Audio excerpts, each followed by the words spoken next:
자, 이번 주 내용은 1단원 마지막 부분 세계의 지역 구분입니다. 자, 우리가 지난 시간까지 세계화와 지역화, 지리 정보와 공간 인식을 학습을 했고요. 오늘은 세계의 지역 구분인데 이 세 내용 중에서 가장 간단하고 가장 쉬운 내용이고 수능에서는 직접적으로 물어보는 경우가 없기 때문에 여러분들이 공부할 때 상식선 정도에서 공부해두면 되겠습니다. 자, 세계의 지역 구분은 두 개로 나눠집니다. 1. 세계의 권역 구분, 2. 세계의 다양한 권역 구분. 자, 그럼 먼저 지역의 의미와 지역 구분부터 학습하도록 하겠습니다. 자, 지역이라는 말은 굉장히 우리가 많이 쓰죠. 강원 지역, 속초 지역, 혹은 이슬람교 지역 이런 식으로 지역이라는 말을 굉장히 많이 쓰는데 막상 지역이 뭐냐라고 물어봤을 때 대답을 바로 할 수 있는 사람은 많이 없을 거예요. 자, 지역이라는 거는 지리적 특성이 다른 지역과 구별이 되는 어떤 지표의 공간적 범위를 얘기합니다. 그래서 우리가 어떤 지역이라고 한다면 반드시 공간적 범위가 들어가야 되는 거죠. 지역이기 때문에. 그리고 우리가 이 지역은 다른 곳과 구별되는 특성이 존재해야 되는 겁니다. 만약에 강원 지역이라고 했을 때는 다른 경상도라던가 수도권과는 다른 강원도만의 독특한 특성을 가지고 있는데요. 그래서 이런 다른 특성을 갖고 있는 공간적 범위를 우리가 지역이라고 합니다. 그럼 권역은 뭐냐면 이런 지역을 구분하는 기준 중에서 이제 큰 규모로 공간을 나눌 때는 권역이라는 말을 쓰기도 하는데요. 예를 들면 대륙 범위에서 유럽 권역, 아시아 권역 이렇게 좀 더 큰 규모로 구분하거나 혹은 선진국 권역, 개발도상국 권역 이런 식으로 보다 큰 범위로 구분을 할 때 권역이라는 말을 많이 쓰는데 이 자체가 여러분 의미가 중요한 건 아니기 때문에 그냥 이러한 내용이구나, 이런 개념이구나 정도까지만 기억하면 되고요. 우리가 지역성이라는 말을 이제 많이 쓰는데요. 이 지역성이라는 이 지역이 갖고 있는 고유한 어떤 특성을 지역성이라고 말하겠죠. 그 지역의 독특한 특성을 가지려면 그 지역의 자연환경이나 인문환경 이것이 결합해가지고 만들어진 그 지역만이 갖고 있는 독특한 특성을 바로 지역성이라고 하고요. 그러니까 교통통신의 발달로 인해서 세계화가 점차 진행이 되면서 이 세계화의 영향에 따라서 점차 약화되고 있다라고 얘기했죠. 따라서 세계화로 인해서 또 지역성이 더 부각되고 있다라고 말하기도 했고요. 자, 여러분 지역과 권역, 지역성. 자, 그럼 지역의 종류를 우리가 세 가지로 구분지어서 볼 수가 있는데요. 지금 나와 있는 1번의 지역은 우리가 등질 지역이라고 합니다. 등이란 거는 같다라는 거죠. 질은 성질을 얘기합니다. 그러니까 어떤 지역이 공통된 특성, 성질을 보일 경우에 그런 지역들을 우리가 등질 지역이라고 얘기를 하는데요. 예를 들면 여기 지금 나와 있는 것처럼 농경지로 이용되고 있는 공통된 특성을 보이는 지역에 노란색으로 표시해서 다른 지역과 구분을 해줬죠. 그리고 목초지, 그러니까 풀을 기르는 곳은 더 진한 노란색으로 이 목초지의 특성을 표시를 해둔 거죠. 그래서 우리가 이런 등질 지역들은 이 지도를 보면은 같은 색으로 표시된 이 지역이 같은 성질을 갖고 있구나라는 걸 한눈에 볼 수가 있어요. 그래서 유사한 성격이나 같은 현상이 분포하는 지역, 어떤 기준에 의해서 그래서 어떤 기후 지역이 될 수도 있고요. 예를 들면 열대 기후 지역, 열대우림 기후 지역이 나타나는 곳을 지도로 표현할 수도 있겠죠.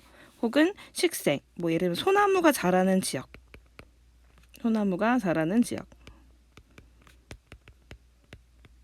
자, 이런 것들을 우리가 같은 범위 내에서 표현을 해주면 이런 지역들이 등질 지역이 됩니다. 그럼 두 번째, 이건 기능 지역이라고 하는데요. 앞에 있는 등질 지역과 다른 아주 중요한 핵심은 바로 중심지가 있다라는 거예요. 기능 지역은 이 중심지라는 곳에서 그 주변까지 얼마만큼의 영향을 뻗치는지 그 영향권을 의미한다라고 보면 돼요. 그래서 세력권이라는 말이라도 쓰기도 하는데요. 중심지의 기능이 영향을 미치는 공간적 범위를 얘기합니다. 지금 여기 보면 각 공항에서 비행기가 있겠죠? 물고기 같은데 비행기. 자, 비행기가 그 주변 지역까지 얼마만큼의 영향을 미치고 있는지. 그러면 이 공항에 미치고 있는 이 지역 전체가 이 공항의 기능 지역이 되는 겁니다. 예를 들어서 우리 속초에도 속초여고가 있을 거 아니에요. 그럼 속초여고에 다니고 있는 학생들이 살고 있는 집이 멀리 떨어져 있겠죠. 그러면 이 집들이 있는 이 범위가 속초여고가 미치는 통합권, 기능 지역이 되는 겁니다. 속초여고의 기능 지역. 그래서 그 중심지가 있고 이 중심지로부터 미치는 영향력. 또 다른 예를 들어본다면 우리 속초시에 이마트가 있잖아요. 이마트에 장 보러 오는 사람들이 어디까지 있나 봤더니 저기 양양에 사는 주민들도 주말에 이마트에 와가지고 장을 본다는 거예요. 그러면 이마트의 기능 지역은 바로 양양까지를 포함하는 지역이 되는 거죠. 그래서 등질 지역과 기능 지역을 여러분 구분해 볼 수 있을까요? 이 두 가지의 특성을 구분해서 기억하는 것이 중요합니다. 앞에 등질 지역은 어떠한 중심지라는 개념이 없었죠. 그냥 동일한 특성을 보이는 지역들을 모두 동질 지역이라고 본 거고, 기능 지역은 바로 중심지가 있다라는 게 다른 핵심입니다. 자, 여러분 가장 많이 쓰이는 지역이 바로 요 세 번째 지역인데요. 이제 앞에 있는 등질 지역 같은 경우에 우리가 요런 세 번째 지역을 볼 수가 있습니다. 바로 점이 지역이라는 건데요. 서로 인접한 두 지역의 특성이 함께 섞여서 나타나는 지역을 점이 지역이라고 합니다. 우리가 지금 여러분 굉장히 오늘 날씨가 덥잖아요. 선생님이 오늘 학교에 이제 출근을 했는데 막 앉아있으면 낮에도 땀이 나더라고요. 에어컨을 켜야겠다 생각이 들 정도로 날씨가 봄에서 여름으로 넘어가고 있어요. 우리가 예를 들어서 어떤 봄의 시기라는 게 있다라고 생각을 해보면 또 여름의 시기가 있을 거 아니에요? 근데 봄에서 여름으로 넘어가는 게 하루를 기준으로 봄과 여름이 구분되는 것이 아니죠. 봄과 여름이 약간 애매하게 겹쳐지는 부분이 있어요. 늦봄과 뭔가 초여름이 구분되지 않는 이런 시기들이 있죠. 우리가 공간적으로도 이런 지역이 있다라는 건데요. 예를 들어서 우리가 이슬람교를 믿고 있는 사람들이 사는 지역이 있고 이 옆에는 힌두교를 믿고 있는 사람들이 사는 곳이 있어요. 그러면 이 두 종교에 분포하는 지역의 양 끝에 있는 사람 A하고 B는 확실히 이슬람교를 믿고 이 B도 힌두교를 믿을 거예요. 근데 이 두 지역이 비슷하게 겹쳐지는 공간의 사람들은 마치 그라데이션처럼 이슬람교에서 힌두교로 살짝 벗어나는 그런 지역이 있다라는 거죠. 이슬람교도 믿으면서 혹은 힌두교도 믿으면서 이 두 가지의 성격이 공존하는 지역, 이게 바로 점이 지역이라고 합니다. 여러분 또 이런 경우를 언제 많이 볼 수 있냐면 우리가 도시와 농촌의 경계가 보통 분명하지 않잖아요. 속초시도 보면 속초시였다가 어느 순간 뭔가 또 농촌 지역으로 넘어가는 그런 지역들이 존재하는데요. 예를 들면 뭐 도시가 있고 그다음에 촌락이 있다라고 생각을 해보면 도시에서 촌락으로 넘어가는 갑자기 건물들의 높이가 낮아지면서 논밭의 비율이 늘어나고 좀 수풀의 비율이 늘어나는 그런 곳들이 존재하는 거죠. 도시도 아니면서 농촌 지역도 아닌 이런 지역들이 바로 점이 지역이라는 거죠.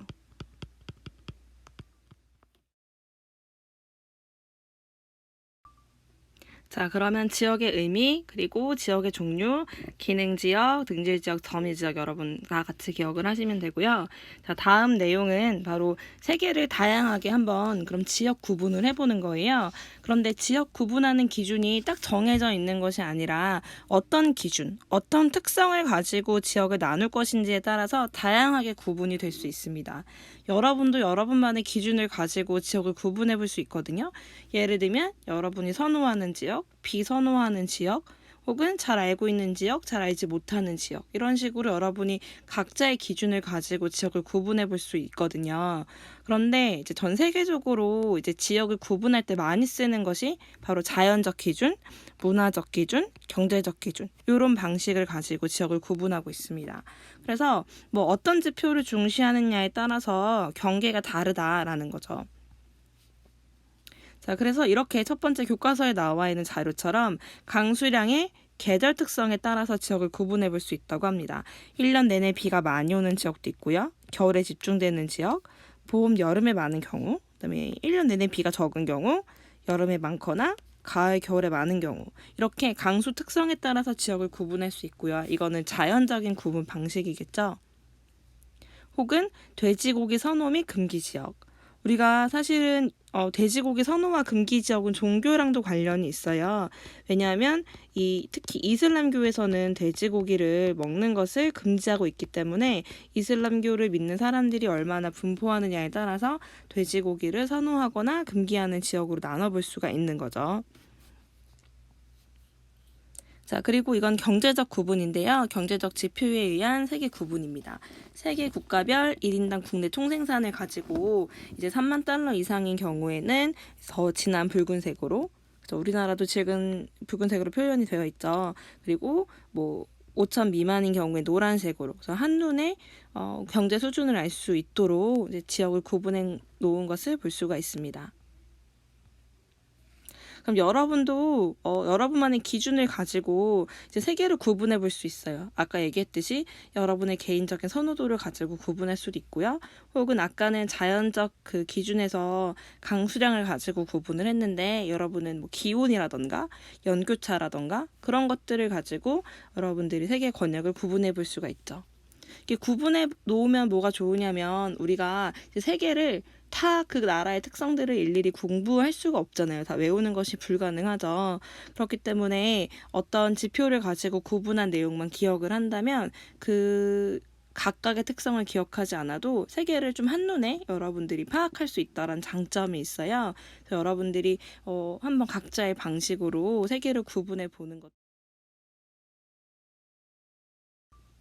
자, 다음 내용은 대륙을 어떻게 구분할 것인가 라는 그런 의견들이 다르기 때문에 그것들을 이제 구분해 놓은 건데요.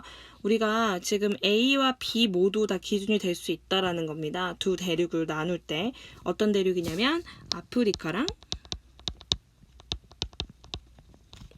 아시아의 경계를 어디로 놓을 것인가 라는 건데요. 이제 수에즈 운하, 물이 직접 흐르는 여기 A를 기준으로 할 수도 있고요. 혹은 이집트 영향권인 B까지를 우리가 아프리카로 보면서 A와 B를 가지고 각각 어떤 사람들은 A가 아시아와 아프리카의 경계다.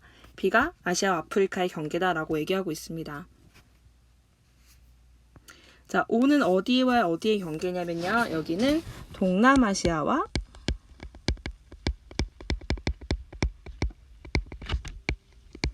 오세아니아의 경계. 자, 우리가 A 같은 경우에는 월리스 라인이라 그래서 이때 여기 식물종이 굉장히 다양하게 나뉜다고 해요. A를 기준으로 이쪽 왼쪽 부분의 어떤 식물의 모습과 오른쪽 부분의 식물의 모습이 다르기 때문에 A를 가지고 오세아니아와 아시아를 나눠야 한다라는 그런 의견도 있고요. 다른 의견은 직접적으로 기능적인 요소를 고려해서 여기 있는 파푸아뉴기니, 호주까지를 여기 두 개를 오세아니아로 보고 그다음에 여기 동티모르가 있는 여기부터 동티모르부터 나머지 지역을 우리가 동남아시아로 봐야 된다라는 그런 얘기가 있다고 합니다. 자, 6번은 어디 경계냐면 북아메리카와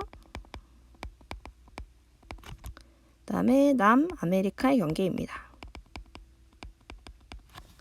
자, 우리가 북아메리카, 남아메리카의 경계는 파나마 지역, 파나마라고 알고 있는데요. 정확하게 어떤 파나마 운하가 있는 곳, 혹은 B, 파나마와 콜롬비아의 국경, 이 둘 중에 어디를 기준으로 할 것인가에 따라서 북아메리카와 남아메리카의 경계를 나누는데요. 사실 지금 나와 있는 4, 5, 6번의 빈칸 내용은 전혀 중요하지 않아요. 문제에서도 자주 나오는 것도 아니고요. 그럼 더 중요한 것은 사실 뭐냐면 여러분 학습지 여긴 없고 학습지 위에 있는 자료인데 이 북아메리카와 남아메리카의 경계는 파나마였죠. 그런데 우리가 이렇게 구분도 하지만 문화적으로 구분할 때는 이건 지형적인 구분이고요.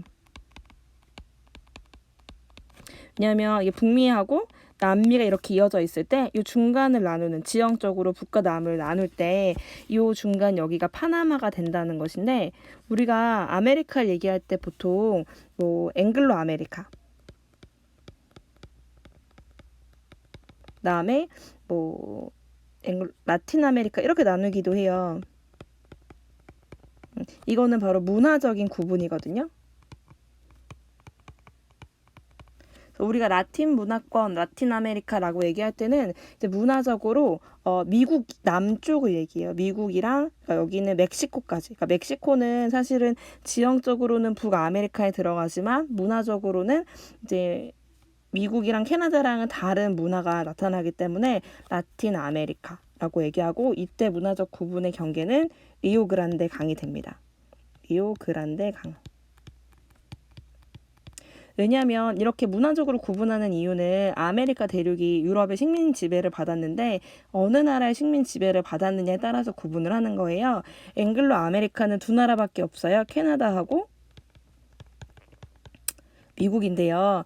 이 두 나라는 앵글로색슨족이라는 영국 계열 식민 지배를 받아서 이 앵글로색슨족의 문화가 여기에 많이 이입이 되어 있다. 그래서 앵글로 아메리카라고 얘기하고요. 라틴 아메리카는 라틴족. 우리가 스페인, 에스파냐라고 쓸게요. 그다음에 포르투갈. 이런 라틴족의 영향, 식민 지배를 받았던 멕시코 남쪽의 모든 나라들을 라틴 아메리카라고 얘기를 하는데, 그럴 때는 리오 그란데 강을 많이 쓰거든요. 시험 문제에는 지금 나와 있는 4, 5, 6번보다는 이 두 개. 아메리카 대륙을 지형적으로 구분할 때는 이제 파나마 지역이 여기가 어떤 구분이 되고, 그 다음에 문화적으로 구분할 때는 리오 그란데 강. 그래서 문화적 구분할 때는 북아메리카, 남아메리카 이렇게 부르지 않고 앵글로 아메리카, 라틴 아메리카. 이게 뒤에 가면 문화 부분에서 많이 나와요. 자, 그럼 교과서 24쪽의 대단원 마무리를 한번 풀어볼게요. 우리가 일단은 전체를 정리하는 거고 키워드를 많이 물어보는 거라서 여러분 어렵지 않게 풀 수 있을 거예요. 만약에 이 문제를 먼저 풀지 않은 학생은 강의를 잠깐 멈추고 교과서 문제를 먼저 풀고 같이 답을 맞추는 게 훨씬 좋겠죠. 그래서 바로 기억이 안 나는 답들은 다시 한번 앞으로 돌아가서 내용을 복습하면 좋겠습니다. 자, 그러면 1번. 전 세계적으로 국경을 넘어서 상호 교류와 영향이 확대되는 현상을 뭐라고 할까요? 바로 세계화라고 하죠. 자, 그럼 2번은 뭘까요? 자, 그럼 바로 지역화였죠? 자, 그럼 지역화 전략 여러분 기억나나요? 바로 지리적 표시제, 장소 마케팅, 지역 브랜드화 이런 게 있었어요. 지리적 표시제라는 것은 어떤 고유한 상품에 그 지역의 특성이 잘 반영되어 있어서 우수한 상품이 만들어질 경우에 그 지명을 상표처럼 쓸 수 있는 것이 지리적 표시제였죠. 횡성 한우처럼. 또 장소 마케팅은 장소 자체를 하나의 상품으로 보고 홍보나 마케팅 이런 것들을 활용하는 것이 장소 마케팅이었고요. 지역 브랜드화는 지역 자체의 어떤 브랜드 네이밍을 하는 거예요. 속초시는 어떤 땡땡 속초 이런 식으로, 아니면은 하이 서울 이런 식으로, 아니면 헬시 원주, 해피 700 평창 이런 식으로 앞에 그 지역을 브랜드 네임처럼 만드는 것이 지역 브랜드화였습니다. 자, 그 다음 3번. 동양의 세계지도에선 중국과 우리나라를 구분했었는데요. 중국 화이도와 대명 혼일도는 어떤 사상을 반영했냐면 중화 사상이죠. 지도의 중간에 중국이 있었기 때문에 중화 사상을 반영했고요. 그다음에 우리나라의 혼일강리 역대국도시도 중요하다라고 얘기했었죠. 그리고 이제 최한기, 김정우가 실학자, 어떤 실학 사상을 반영해서 중국 중심의 세계관을 극복한 두 개의 지도를 제작한 지구 전후도가 있었습니다. 자, 고대는 우리가 그러니까 서양은 고대, 중세, 근대로 나눴고 두 개 하나가 있었어요. 많지도 않았죠. 자, 최초 가장 오래된 지도 바빌로니아 점토판 지도. 그리고 되게 중요한 지도라고 얘기했어요. 시험에 굉장히 자주 등장하는 별 5개짜리. 그래서 로마 시대 제작됐지만 경의선, 투영법 이거는 지구를 구로 인식했다. 그다음에 지도의 방위는 지도의 위쪽이 북쪽이었죠. 이거는 프톨레마이오스.